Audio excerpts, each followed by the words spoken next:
Good morning student, welcome back to my YouTube channel. आज मैं आपके सामने ब्लड टॉपिक के साथ आ चुकी हूँ। ब्लड आप जानते हैं क्या होता है, आपके बॉडी में एक कनेक्टिव टिश्यू होता है।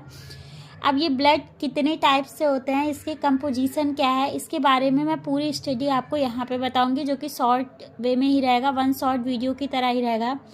ब्लड क्या होता है? ब्लड जो है दो पार्ट से मिलकर बना होता है। पहला तो होता है सॉलिड कंपोनेंट ब्लड कार्पकल्स। देखो यहाँ थोड़ी सी मिस्टेक हुई थी, मैंने कट किया। अगर आपको नहीं समझ में आएगा तो आप जूम कर लीजिएगा, ठीक है। क्या है? Solid component blood corpuscles, okay. फिर यहाँ पे सेकंड आपका क्या है? Liquid component plasma. अब ये जो sorry solid component blood corpuscles जो है वो 3 पार्ट में आगे चल के डिवाइड होता है, जिसमें कौन कौन से होते हैं आपके? RBC, blood platelet, WBC. आपने कई बार सुना होगा, अगर आपने डॉक्टर वगैरह को दिखाया होगा तो आरबीसी टेस्ट होता है, ठीक है, मतलब ब्लड टेस्ट उनका पूरा होता है। ब्लड टेस्ट करवा दीजिए, सीबीसी टेस्ट करवा दीजिए, है ना। सीबीसी होता है कंप्लीट ब्लड टेस्ट होता है।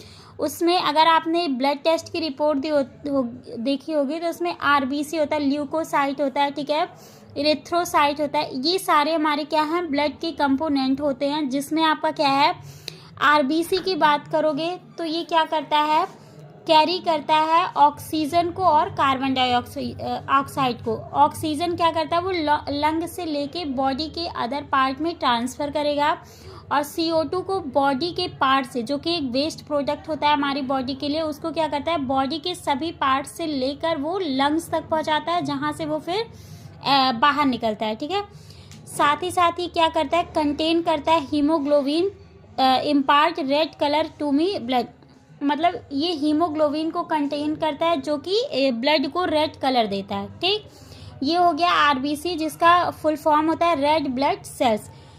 फिर आता है आपका ब्लड प्लेटलेट्स। आपने सुना होगा किसी किसी को ब्लड जब मतलब कट जाता है, कहीं घाव हो जाता है, तो उस कंडीशन में ब्लड रुकता नहीं है ना, ब्लड बहता ही जाता है। क्यों? क्योंकि उसके पास उसका जो प्लेटलेट्स होता है वो कम होता है ना।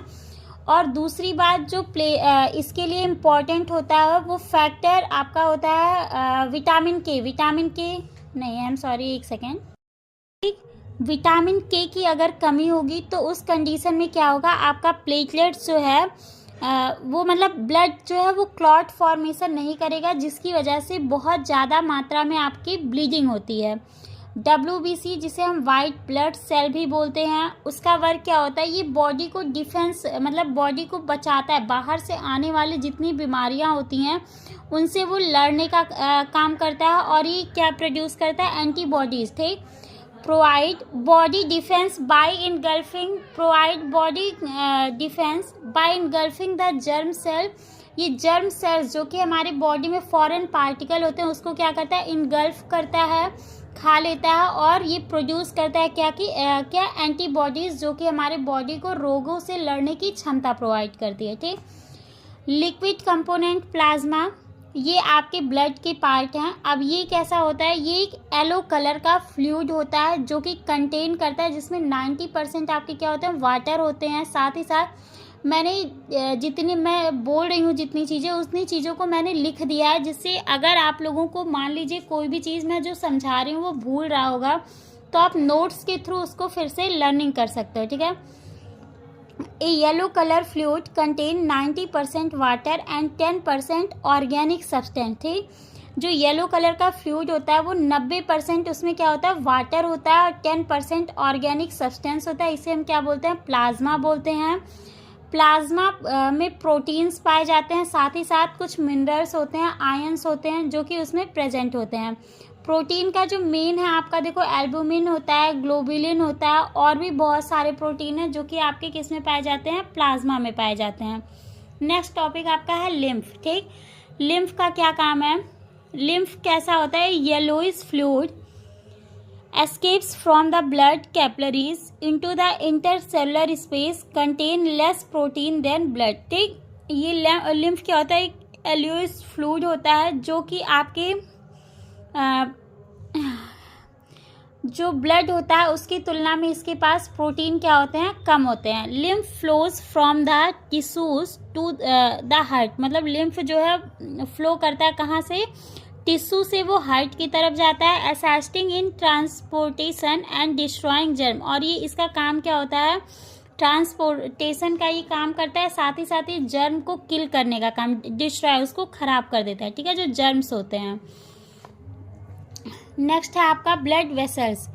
ब्लड वेसल्स भी आपके 2 टाइप्स के होते हैं। पहला होता है आर्टरीज, दूसरा होता है वेन्स। ठीक, आर्टरीज का क्या काम है, ये क्या करता है, कैरी करता है ऑक्सीजनेटेड ब्लड को कहाँ से, हार्ट से बॉडी के अदर पार्ट में ले जाने के लिए। ठीक, heart to body part except pulmonary artery, ये काफ़ी इंपॉर्टेंट होता है। सारी आर्टरी में आपकी क्या होता है, ऑक्सीजनेटेड ब्लड होता है, लेकिन एक पल्मोनरी आर्टरी ऐसा होता है जिसमें डीऑक्सीजनेटेड ब्लड होता है, जो कि बॉडी के सभी पार्ट से आपके जो डीऑक्सीजनेटेड ब्लड होता है उसको हार्ट तक पहुंचाता है। हार्ट में वो क्या होता है, पंप, फिर से वो प्योर होता है, फिर वो ऑक्सीजनेटेड होके बॉडी के अदर पार्ट में जाता है।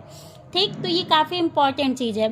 सेम अब आपका वेन्स का काम क्या होता है, carry deoxygenated blood from body parts. ये क्या करता है, बॉडी के सभी पार्ट से जो डीऑक्सीजनेटेड ब्लड होते हैं उनको हार्ट तक पहुंचाता है। लेकिन जैसे उसमें पल्मोनरी आर्टरी था एक्सेप्शन केस में, वैसे सेम इसमें पल्मोनरी वेन ऐसा होता है जिसमें ऑक्सीजनेटेड ब्लड होता है। आपका arteries also called distributing vessels, इसको हम लोग क्या बोलते हैं, डिस्ट्रीब्यूटिंग वेसल्स भी कहते हैं। क्यों, क्योंकि ये हार्ट से ब्लड को लेता है, ऑक्सीजनेटेड ब्लड को लेता है और बॉडी के अदर पार्ट तक पहुंचाता है। ठीक, अब उसके बाद आपका नेक्स्ट इसको क्या बोलते हैं, वेन्स को हम लोग बोलते हैं कलेक्टिंग वेसल्स। क्यों, क्योंकि ये बॉडी के सभी पार्ट से जो डीऑक्सीजनेटेड ब्लड होता है उसको कलेक्ट करता है। कलेक्ट करने के बाद ही क्या करता है, हार्ट तक उसको पहुंचाता है। आर्टरीज आपके कैसे होते हैं, थिक होता है और इलास्टिक होता है। अगर वेन्स की बात करोगे तो वो कैसे होते हैं, थिन होते हैं और लेस इलास्टिक। अब थिक और थिन, थिक का मतलब थोड़ा मोटा होता है, इलास्टिक मतलब उसमें खिंचाव हो सकता है। वेन्स कैसा होता है, वो लेस इलास्टिक। अगर आर्टरी की तुलना वेन्स से करेंगे तो वो लेस इलास्टिक होगा। ठीक है, ट्रांसपोर्टेशन इन प्लांट्स। अब ट्रांसपोर्टेशन क्या होता है, जैसे आप लोग खा पी रहे हो ना, वैसे ही सेम अब प्लांट्स जो होते हैं उनमें कैसे पानी पहुंचता है, कैसे फूड पहुंचता है, उसके लिए भी उनका भी 2 पार्ट उसमें मौजूद होते हैं। पहला होता है जाइलम, दूसरा होता है फ्लोएम। ठीक, जाइलम का क्या वर्क है, जाइलम जो है जो रूट होता है, रूट से वो वाटर को, मतलब कह सकते हो आप सॉइल से वाटर को प्लांट्स के सभी पार्ट में पहुंचाता है। ठीक, xylem carries water and mineral from the root to other part of the plant. ठीक, रूट से वो मिनरल और वाटर को लेकर बॉडी के सभी पार्ट तक पहुंचाता है। जाइलम में एनर्जी की कोई ज़रूरत नहीं होती, नो एनर्जी इज यूज। ठीक, फ्लोएम क्या करता है, carries product of photosynthesis from leaves, इसमें from leaves to the other part of the plant. इसमें फ्लोएम का क्या काम होता है, ये जो फोटोसिंथेसिस का प्रोडक्ट होता है उसको ये लीव्स से लेकर बॉडी, मतलब आप सीधे कह सकते हो ये फूड को, क्योंकि फोटोसिंथेसिस प्रोसेस लीव्स में होते हैं जिसमें फूड बनेगा, तो वो फूड को बॉडी के सभी पार्ट तक कौन पहुंचाता है, फ्लोएम पहुंचाता है। इसमें एनर्जी की नीड होती है, जो कि कहाँ से लेता है, ये एटीपी से लेता है। और एटीपी क्या है, आपका एडेनोसिन ट्राइफॉस्फेट है। ठीक, आज का टॉपिक यहीं तक है और अब इसके बाद जो है अगला टॉपिक मैं फिर देखती हूँ कौन सा ज़्यादा इम्पॉर्टेंट है। साथ ही साथ आप सबसे रिक्वेस्ट है, मेरे चैनल को ज़्यादा से ज़्यादा शेयर कीजिए, लाइक कीजिए, सब्सक्राइब कीजिए। अगर मेरा चैनल आप लोग को समझ में आ रहा है तो प्लीज़ आप लोग इसको ज़्यादा से ज़्यादा शेयर कीजिए। जाते जाते बेल आइकन ज़रूर प्रेस कीजिएगा।